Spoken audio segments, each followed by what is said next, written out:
নির্বাচিত প্রতিনিধিরা তার বিরুদ্ধে অ্যাকশন নেওয়ার ঘোষণা দিয়েছে, সাথে সাথে আমরা কোনোভাবে ছাড় দিই নাই এবং ছাড় দিবও না। আর সামনে কখনো যে কোনো পলিটিক্যাল পার্টি, যে পার্টি হোক না কেন, এই ধরনের দুঃসাহস দেখেন সেটা আমরা ছাড় দেবো না। বরং কখনো কখনো আমরা দেখেছি কোনো কোনো পলিটিক্যাল পার্টির নেতা যে এরকম দুঃসাহস দেখিয়েছেন, আরো অ্যারোগ্যান্ট বিহেভিয়ার দেখিয়েছেন। আমরা অ্যাপ্রোচ করার পরে ক্ষমা তো চাই নাই, আরো অ্যারোগ্যান্ট বিহেভিয়ার দেখেছি, এমনও পলিটিক্যাল লিডার আমরা দেখেছি। এটা খুব অ্যালার্মিং। ডাকসুকে নিয়ে এরকম কেউ করে থাকলে সাথে সাথে তাকে ক্ষমা চাইতে বাধ্য করা হয়, এবং যদি এরপর অ্যারোগ্যান্ট বিহেভিয়ার দেখায় আমরা আমাদের অ্যাকশন থেকে কখনো পিছপা হয় না। শিক্ষার্থীরা আমাদের মেইন বৈধতা, শিক্ষার্থীদের নিয়ে কেউ ভিন্ন মত এলোমেলো মত দেবে সেটা আমরা কখনোই, এবং আমাদের নির্বাচিত প্রতিনিধি তার বিরুদ্ধে আইনি অ্যাকশন সহ অন্য অ্যাকশন নেওয়ার যে ঘোষণা সাথে সাথে দিয়েছেন। আমরা সেটা দেরি করার তো প্রশ্ন আসে না, বরং এই জায়গায় আমরা স্ট্রিক্ট থাকবো ইনশাল্লাহ। আর কোনো বিষয় চাঁদাবাজি নিয়ে প্রশ্ন আছে। নাম্বার ওয়ান, এইটা ট্রু, এইটা ট্রু, এইটা ট্রু। ঢাকা বিশ্ববিদ্যালয়ের প্রত্যেকটা ক্যান্টিন দোকানে একটা সময় বারবার চাঁদাবাজি হইতো, এবং ছাত্রলীগের বিভিন্ন গ্রুপ সেটা ভাগ ভাগ করে করে খাইতো। এটা একদম সবাই জানে। তো এরপরও 24 পরবর্তী সময় কেউ কেউ কোনো কোনো গ্রুপ, কোনো কোনো পলিটিক্যাল পার্টি, কোনো কোনো লিডার যার যার মতো করে দোকান নিয়ন্ত্রণ করা, এরিয়াতে করার চেষ্টা করেছে। ডাকসুর পর থেকে আমরা এটা জিরোতে নিয়ে আসার চেষ্টা করেছি।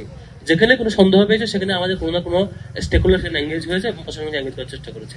তো আমাদের কাছে যেসব তথ্য প্রমাণ এসছে সাথে সাথে আমরা সেটা সামনে এনে আমাদের ভিন্ন ভিন্ন প্রতিনিধি যখন যে জায়গায় ডিল করছে সেটার বিরুদ্ধে তার জিরো টলারেন্স নীতি তারা রেখেছে। আমাদের বিরাট সফলতা হচ্ছে আলহামদুলিল্লাহ, সেটা হচ্ছে 24 পরবর্তী এই সময়টাতে ঢাকা বিশ্ববিদ্যালয় এরিয়ার মধ্যে চাঁদাবাজি করার দুঃসাহস কেউ করে না, যেটা আগে রেগুলার ট্রেন্ডে ছিল, রেগুলার প্র্যাকটিস ছিল, এবং তারা সেটা নিয়ন্ত্রণ করতো। আমাদের কাছে বহু ক্যান্টিন মালিকরা বারবার এসে এসে বলছে যে ভাই, যে অমুক পার্টি এত নিচ্ছে, তমুক পার্টি আগের সময় ইতিহাসগুলো বর্ণনা করেছে। তো আজকে এসে যেটা জিরোতে আসছে, আমরা স্বপ্ন দেখি যে বিশ্ববিদ্যালয় সহ দেশের সকল ক্যাম্পাস, ইভেন পুরো বাংলাদেশের সময় চাঁদাবাজদের কবল থেকে মুক্ত হবে, সেটাই স্বপ্ন দেখি। Thank you.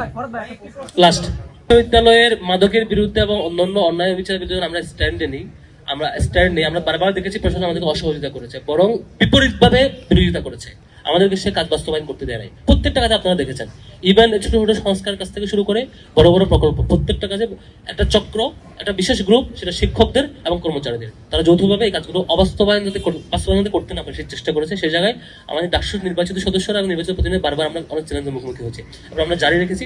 এরপর আমাদের কমন জায়গা ছিল আমরা অ্যাডভোকেসি করি। সাপোজ মন্ত্রী সংস্কার একটা গ্রুপ করতে চাই, তারা এসে করে দিচ্ছে, আমরা অ্যাসেসমেন্ট তৈরি করেছি, বা প্রশাসন বাস্তবায়ন করতে চায় সাথে সেটা করে। এর বাইরে আমরা সরাসরি কোনো কিছু এক্সিকিউট করি না। কেউ করলে তাকে আমরা কোনো সদস্য করতে চাই, তাকে আমরা বলি যে এটা এভাবে না, বরং সংশ্লিষ্ট প্রশাসনিক বাস্তবায়ন করবে। কোথাও কোথাও শিক্ষার্থীদের প্রতি তাকিয়ে কোনো কোনো সদস্য, কোনো কোনো প্রতিনিধি যদি তাদের সহযোগিতা না পেয়ে নিজে অ্যাকশনে নেমে যায়, সেটি যদি শিক্ষার্থীদের প্রতি দায়িত্ববোধের কারণে তিনি করে থাকেন, যদিও করে থাকেন, তবে এটি তো কাম্য না, এভাবে করা উচিত না। সংশ্লিষ্ট প্রশাসনেই, সংশ্লিষ্ট অথরিটি সেটি নিশ্চয় করবেন। এর বাইরে ব্যর্থ করলে সেটি ওই ব্যক্তির প্রতি আমাদের প্রত্যেক ব্যক্তির প্রতি আমাদের এই রিকোয়েস্টটা করা আছে যে আমরা